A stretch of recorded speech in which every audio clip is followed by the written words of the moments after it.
Hello all welcome to Suman TV. నేను మీ Ashwini. Right now మనం Keha skin and hair క్లినిక్‌లో ఉన్నామండి.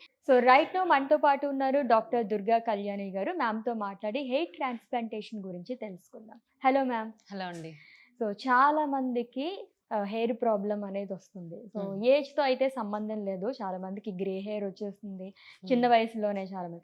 Hair transplantation మీద చాలా మిత్స్ కూడా ఉంటున్నాయి. అండ్ మీ దగ్గరికొచ్చిన క్లయింట్స్ అయితే పేషెంట్స్‌కైతే ఆల్మోస్ట్ 100% సక్సెస్ రేట్ ఉందనే చెప్తున్నారు. హ్మ్. అదెలా సాధ్యమైంది? ఫస్ట్ ఆఫ్ ఆల్ హెయిర్ ట్రాన్స్‌ప్లాంటేషన్‌కొచ్చినప్పుడు మనము ఆ క్లయింట్‌కి ప్రాపర్ డోనర్ ఏరియా ఉందా? He is eligible candidate for hair ట్రాన్స్‌ప్లాంటేషనా కాదా అనేది చూసుకుంటాం. హ్మ్. కంపల్సరీ పక్కాగా రిజల్ట్స్ ఒస్తాయి, 100% ఒస్తాయి అంటేనే ఆ కేస్ చేయడం జరుగుతది. ఓకే. లేదు వాళ్ళకి డోనర్ ప్రాపర్‌గా లేదు, లేదంటే అన్‌కంట్రోల్డ్ డయాబెటీస్ ఉంది, లేదు అంటే ఇంకా అదర్ రీజన్స్ వల్ల వాళ్ళకి హెయిర్ రాదు అనుకుంటే అది మనం ముందే చెప్పేస్తామనమాట. మనకి హెయిర్ ఒస్తుందా లేదా ముందే ఐడియా వచ్చేస్తది. అలాంటి కేసెస్ మాత్రమే తీసుకొని చేయడం జరుగుతది. అందుకే 100% రిజల్ట్స్ ఉంటాయి. ఓకే. డోనర్ ఇష్యూ అయితే గనక అసలు హెయిర్ ట్రాన్స్‌ప్లాంటేషన్ అనేది జరగదు. అవ్వదు. జరగదు. అంటే ఇప్పుడు మనకి వెనకాల ఓన్లీ చిన్న హ్మ్. హెయిర్ లైనే ఉంది. కానీ ఇది మొత్తం బట్టతలొచ్చేసింది. అప్పుడు ఆ కొంచెం హెయిర్ తీసుకొని ఇదంతా మనం ఫిక్స్ చేయలేము. హ్మ్. అన్నెసెసరీగా పేషెంట్ సర్జరీ చేసుకోవడము, అది రాకపోవడము, మళ్ళీ వాళ్ళు డిప్రెషన్‌లోకెళ్ళడం ఇవన్నీ గాకుండా వాళ్ళకి ఎలిజిబిలిటీ ఉంది అనిపిస్తేనే చేస్తామనమాట. కొంతమందికి బ్యాక్ ఆఫ్ ద స్కాల్ప్ ఉండకపోవచ్చు.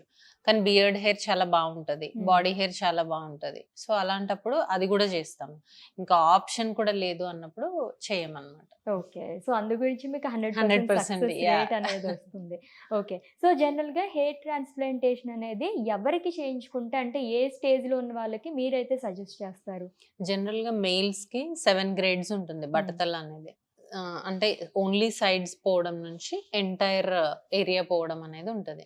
ఆ 7 గ్రేడ్స్‌లో మనం ఫోర్త్ గ్రేడ్ నుంచి ఉన్న వాళ్ళకి హెయిర్ ట్రాన్స్‌ప్లాంటేషన్ అనేది చేయడం జరుగుతది. అంటే స్టార్టింగ్‌లో కొంతమంది టీనేజర్స్ మాకు హెయిర్ లైన్ వెనక్కెళ్ళిపోతుంది. హ్మ్. సర్జరీ చేయండి అని వస్తూ ఉంటారు. వాళ్ళకి అవసరం లేదు. జనరల్‌గా అది ఏజ్‌తో పాటు కొంచెం హెయిర్ లైన్ అనేది అందరికీ వెనక్కెళ్తది. హ్మ్. That is a normal thing. After 20 years, 25 years వాళ్ళకి ఇంకా హెయిర్ పోతుంది, బట్టతలొచ్చేస్తుంది, అడ్వాన్స్డ్ స్టేజెస్ ఆఫ్ బాల్డ్‌నెస్‌కెళ్తున్నారు అన్నప్పుడు మనం చేస్తాం. ఓకే. బిఫోర్ హెయిర్ ట్రాన్స్‌ప్లాంటేషన్ మనకి టెస్ట్‌లు ఏమేమి కండక్ట్ చేస్తారు? జనరల్‌గా ఇది ఒక మైనర్ సర్జరీనే కాబట్టి సర్జికల్ ప్రొఫైల్ అని ఉంటుంది. అంటే వాళ్ళ హిమోగ్లోబిన్ లెవెల్స్ ఎంత, ఐరన్, బి12 ఎంత ఉన్నాయి, ఇంకా ఏదైనా షుగర్, థైరాయిడ్ ఇలాంటి ఇష్యూస్ ఉన్నాయా? ఈ రకమైన బ్లడ్ టెస్ట్ అనేది చేయడం ఉంటుంది. ఓకే. సో, అట్లా వాళ్ళకి ఏదైనా డెఫిషియన్సీస్ ఆర్ అబ్నార్మాలిటీస్ ఉంటే గనక ఫస్ట్ దానికి ట్రీట్ చేసి తర్వాత సర్జరీకి పోస్ట్ చేసుకుంటాం. ఓకే. ఓవరాల్‌గా ఎంత టైమ్ పీరియడ్ ఉంటుంది మ్యామ్? మిమ్మల్ని కన్సల్ట్ చేసిన తర్వాత అండ్ మనకి సర్జరీ కంప్లీట్ అయిన తర్వాత ఈ మధ్యలో ప్రాసెస్ అంతా ఇక్కడ స్టే ఏమన్నా చేయాలా? ఎన్ని డేస్? జనరల్‌గా క్లయింట్ మన దగ్గరకొచ్చినప్పుడు ఫస్ట్ వాళ్ళు హెయిర్ ట్రాన్స్‌ప్లాంటేషన్‌కి ఎలిజిబుల్ అన్న తర్వాత సర్జికల్ ప్రొఫైల్ తీసేసుకుంటాం. అంటే హ్మ్. బ్లడ్ సాంపుల్ తీసేసుకుంటాం. ఆ తర్వాత ఆ రిపోర్ట్స్ రాగానే వాళ్ళు ఏ డే అంటారో ఆ డే, ఆ రోజు మనకు కూడా కుదిరితే ఆ డే. హ్మ్. కొంతమందికి వెరీ నెక్స్ట్ డే గూడా అయిపోతుంది. ఇప్పుడు అబ్రాడ్ నుంచి వచ్చిన వాళ్ళు అట్లా వాళ్ళకి ఎక్కువ టైం ఉండదు. వచ్చిన రోజే శాంపుల్ కలెక్ట్ చేసుకొని టెస్ట్ చేయడం, నెక్స్ట్ డే సర్జరీ చేయడం, ఆ నెక్స్ట్ డే వాళ్ళెళ్ళిపోవడం ఉంటుంది. ఇక్కడ ఓకే. స్టే అవసరం లేదు. హ్మ్. 5-6 అవర్స్ ప్రొసీజర్. వాళ్ళు మార్నింగొస్తే ఆఫ్టర్‌నూన్ కల్లా అయిపోతుంది. వాళ్ళు బ్యాక్ టు హోమ్ వెళ్ళిపోవచ్చు. ఓకే. దీంట్లో రిస్క్ ఫ్యాక్టర్స్ ఏమన్నా ఉంటాయా? చాలా మంది అడుగుతూ ఉంటారు ఈ క్వెషన్. తలకి చేస్తున్నాం కదా! ఏదైనా డ్యామేజ్ అవుతదా? ఏమన్నా ప్రాబ్లమ్స్ ఒస్తాయా అని. బట్ ఇది ఎలాంటి సైడ్ ఎఫెక్ట్స్ లేకుండా చేసే ప్రొసీజర్ అన్నమాట. ఓకే. మనం ఇప్పుడు చాలామంది ఏంటంటే కొన్ని సెంటర్స్‌లో చేయించుకుంటారు. అక్కడ డాక్టర్స్ ఉండరు ప్రాపర్‌గా. హైజీన్ ఉండదు. ఇలాంటి కండిషన్స్‌లో మనకు సైడ్ ఎఫెక్ట్స్ వచ్చే ఛాన్స్ ఉంటది. హ్మ్. బట్ ఇక్కడ ప్రాపర్‌గా మనకొక టీమ్ ఉంది డాక్టర్స్ టీమ్. వాళ్ళు మనం మాత్రమే చేస్తాము. అండ్ హైజీన్ అనేది మెయింటైన్ చేసుకుంటూ ఉంటాము. సో, సెకండరీ ఇన్ఫెక్షన్ వచ్చే ఛాన్సెస్ లేవు. ఎలాంటి సైడ్ ఎఫెక్ట్స్ కూడా రాకుండా చేయడానికి జాగ్రత్తలు తీసుకుంటాం. ఓకే. ఇక్కడ కాకుండా మీరన్నట్టుగా ఔట్ ఆఫ్ నుంచి కూడా వచ్చి అవును. రష్‌గా వచ్చి మేము వెళ్ళిపోవాలి చేయించుకుంటారు కదా! చేయించుకుంటాము. అండ్ అక్కడి నుంచే వాళ్ళు అపాయింట్‌మెంట్ బుక్ చేసేసుకొని అంటే ఆన్‌లైన్ కన్సల్టేషన్స్ కూడా చేస్తాం మనము. వాళ్ళు పిక్చర్స్ పంపిస్తారు. మనము వీడియో కాల్‌లో చూస్తాము. సో వాళ్ళకి ఎలా ఎలా వస్తది హెయిర్ అనేది ఎక్స్‌ప్లెయిన్ చేస్తాము.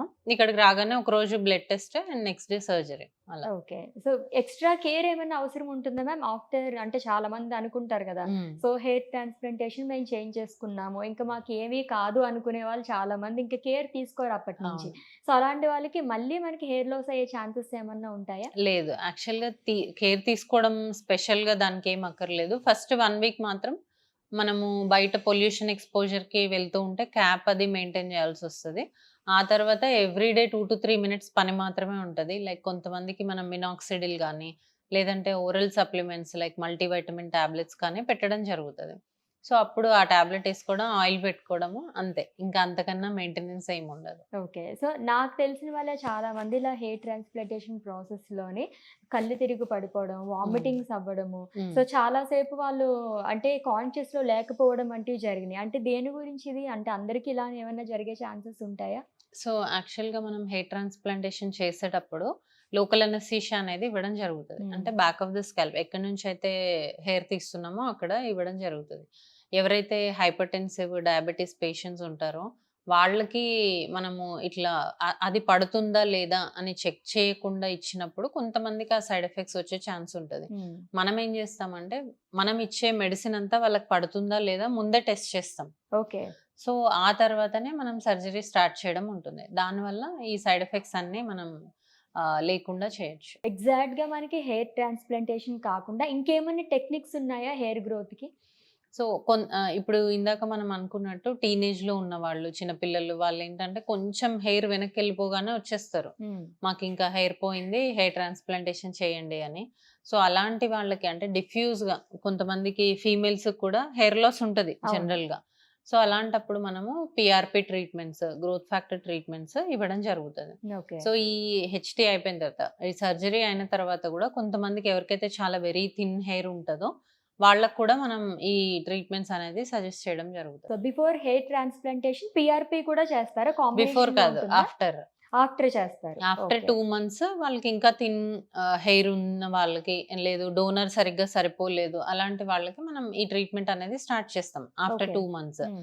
సో, ఒక 4, 5 సెషన్స్ అయ్యేలోపు హెయిర్ గ్రోత్ అనేది బావుంటది. థిక్‌నెస్ కూడా బావుంటుంది. సేమ్ ప్యాకేజ్‌లో చేస్తారా మ్యామ్ అది కూడా? అంటే డిపెండ్స్. కొంతమందికి ఆ 2 కలిపి బుక్ చేయడం ఉంటది. కొంతమందికి తెలీదు. మనం హెయిర్ బానే వస్తది అనుకుంటాము. బట్ ఆఫ్టర్ 2 మంత్స్ కొంచెం పల్చగా అనిపించొచ్చు మనకే. సో, అప్పుడు సజెస్ట్ చేయడం ఉంటది. అలా డిఫరెంట్ డిఫరెంట్ ఉంటుంది. సో, మ్యామ్ ఫస్ట్ మీరు చెప్పారు గదా! టీనేజ్ వాళ్ళకైతే అవసరం లేదు. హెయిర్ లైన్ తగ్గిన తర్వాత వచ్చేస్తుందని చెప్పేసి. చాలామంది కొంచెం లేట్‌గా కూడా రియలైజ్ అవుతారు. సో, హ్మ్. ఇప్పుడు మేము చేయించుకోవాలి అని చెప్పేసి. ఏ ఏజ్ తర్వాత వాళ్ళకి వర్క్ అవ్వదు అలాంటివేమన్నా ఉంటాయా మనకి? అలా ఏముండదు. ఇప్పుడు 20 ఇయర్స్ ఏజ్ నుంచి మనం చేసిన అంటే యంగెస్ట్ పర్సన్ 20 ఇయర్స్. ఓకే. 20 నుంచి 70 వరకు 72 లాస్ట్. అక్కడ వరకు కూడా మనం చేసాం. ఏజ్ లిమిట్ అంటూ ఏముండదు. హ్మ్. లిమిట్ ఏంటి అంటే ఆ డోనర్ ఏరియా ఉందా లేదా? వాళ్ళు ఎలిజిబుల్ కాదా? అనేది చూస్తాం తప్ప హ్మ్. ఏజ్ లిమిట్ అంటూ ఏం లేదు. ఇప్పుడు సపోజ్ చాలామంది ఏం చేస్తారంటే ఒక 50, 60 ఇయర్స్ వచ్చిన తర్వాత పిల్లలు సెటిల్ అయిపోతారు.